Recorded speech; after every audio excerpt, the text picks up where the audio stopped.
একটা Ninja technique দেখুন। নিনজাটা হচ্ছে, দেখো কত সেকেন্ডের মধ্যে আমার লিফট চলে গেল। 1।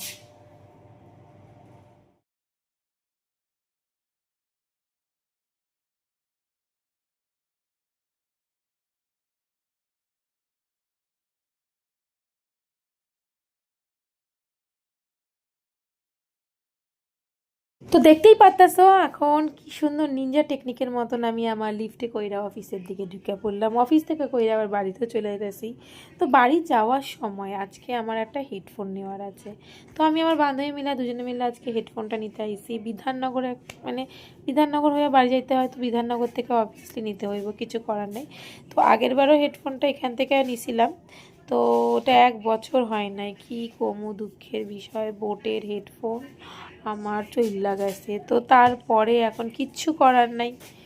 হেডফোন হচ্ছে আমার হচ্ছে সেকেন্ড বয়ফ্রেন্ড। ফার্স্ট বয়ফ্রেন্ড আমার ফোন, সেকেন্ড বয়ফ্রেন্ড হচ্ছে হেডফোন। তো এরা যদি আমার দুজনের না থাকে, XYZ যাই হোক, আমার কাউরে ভালো লাগে না। তো কিছু করার নাই, নিতে হইব। তো চইলা গেছি হেডফোন দেখতে। তো ওরা দেখাচ্ছে মোটরোলার একটা হেডফোন এসছে নতুন, তারপরে আবার বোটের হেডফোন। যাই হোক, বোটেরটা আগেরবারও নিছি, এইবারও বোটের দিকেই যাইতেছি, একটু কমের মধ্যে যে চাইতেছিলাম। তো কমের মধ্যে কি, কমের মধ্যে 1500 টাকার কোনো নিচে হেডফোনই নাই। তারপরে গিয়া এখান থেকে কষ্ট মষ্ট করে একটা হেডফোন নিছি। নেওয়ার পর আবার একটা মানে আরেকটা মানে এত সুন্দর ঘটনার মধ্যে আরেকটা ঘটনা ঘটছে। সকালবেলায় আজকে টেম্পার গ্লাসটা ভাঙে ফেলাইছে, মানে এই যে ফোনের, ওই যেই ফোনটা দিয়ে ভিডিও করতেছে সেই ফোনটা তার অবস্থা দেখাইতে পারুম না। মানে কি কমু, সময় যদি খারাপ যায় এভাবেই। তো কিছু করার নাই, 600 টাকা লাগছে এই টেম্পার গ্লাসটা লাগাইতে। কিছু করার নাই, মানে কি বলো তো, এখন আমি ভাবতেছি 100-200 টাকারও পাওয়া যায়, সেইটা আমি দিয়া যদি এখন লাগাইতে যাই, আমার এত দামি ফোন সেইটা যদি চইলা যায় তখন আমি কি করব? তখন তো মানে কিছু করার নাই।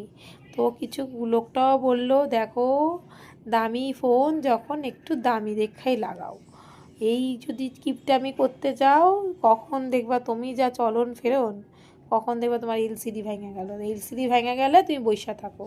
তো কিছু করার নাই। এবার কাকুকে বলতে চাই, তবে 10 টাকা কমাও, কিচ্ছুতেই কমাইবে না, কিচ্ছুতেই কমাইবো না। মানে দেখাই বুঝা গেছে এত দামি ফোন ইউজ করতেছে, 10 টাকা কমামো। যাই হোক, কমাই নাই টমাই নাই, খুব দুঃখ লাগছে আমার। কেন যেন না দীক্ষাই, মানে দোকানদাররা দীক্ষাই কেন যেন আমরা কমায় না, জানি না কেন। এটা সবাই আমার বোনরা কমাইতে পারে, বাট আমি কোনো দিন আজ পর্যন্ত কমাইতে পারি নাই। তাই হোক, একটুখানি আমি বিধাননগরে আমার ফেভারিট কাকুর দোকান থেকে একটু চাউমিন খেয়ে বাড়িয়ে গেছি। তো দেখা হচ্ছে নেক্সট ব্লগে। তো টাটা।